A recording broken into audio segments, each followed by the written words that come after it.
সচিবালয়ে আজ দর্শনার্থী প্রবেশ বন্ধ থাকবে। এক প্রজ্ঞাপনে এমনটা জানিয়েছে স্বরাষ্ট্র মন্ত্রণালয়। এদিকে আজ সচিবালয়ে বাড়তি নিরাপত্তা জোরদার করেছে আইন শৃঙ্খলা বাহিনী। মোতায়েন আছে বিজিবি, সোয়াট, এপিবিএন। এ বিষয়ে আরও জানবো আমার সহকর্মী শাকিল হাসানের কাছ থেকে। তিনি এখন সচিবালয়ে আছেন। শাকিল, সকাল 10টা থেকে বিক্ষোভ কর্মসূচি শুরু হওয়ার কথা, এখন একটু জানাবেন আপনি কেমন অবস্থা দেখছেন সেখানে এবং নির্দেশনা যেটি দেওয়া হয়েছে সেটি মানা হচ্ছে কিনা?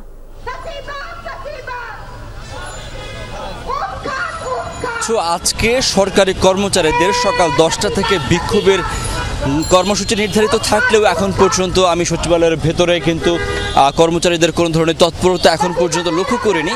কিন্তু বাথরুম যাতা ওডোনিল নাই। ওডোনিল সুবাসিত ঘরে স্ট্যাটাস বাড়ে। কারণটি হচ্ছে আজকে সচিবালয়ে এই বিক্ষোভের কর্মসূচি আগে থেকে ঘোষণা থাকায় আইন শৃঙ্খলা বাহিনী কিন্তু ব্যাপক একটি নিরাপত্তা ব্যবস্থা নেওয়া হয়েছে এবং এই সচিবালয়ের ভেতরে আইন শৃঙ্খলা বাহিনীর সদস্যরা মোতায়েন রয়েছেন। পাশাপাশি সচিবালয়ের চারপাশে যে ফটকগুলো রয়েছে, আমি এখন যেখানে রয়েছি দক্ষিণ পাশের মূল ফটকের সামনে, সেখানে কিন্তু আপনি দেখতে পাচ্ছেন সোয়াট সদস্যরা মোতায়েন রয়েছে। এক পাশে সাধারণ পুলিশ সদস্যরা রয়েছেন, আরেক পাশে এপিবিএন সদস্যরা রয়েছেন।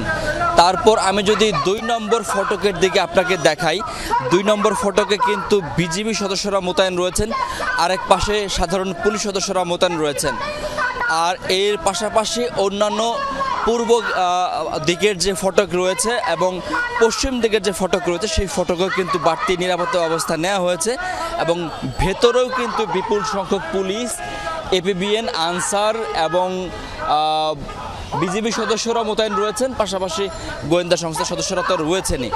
তার পাশাপাশি কিন্তু মূল সড়কে অর্থাৎ সচিবালয়ের বাইরের সড়কে কিন্তু রাইট স্কোয়াড মোতায়েন রয়েছে পুলিশের, পাশাপাশি সোয়াটের রাইট স্কোয়াড মোতায়েন রয়েছে এবং এই যে পুরো নিরাপত্তার চাদরে মুড়ে ফেলা হয়েছে পুরো সচিবালয়কে।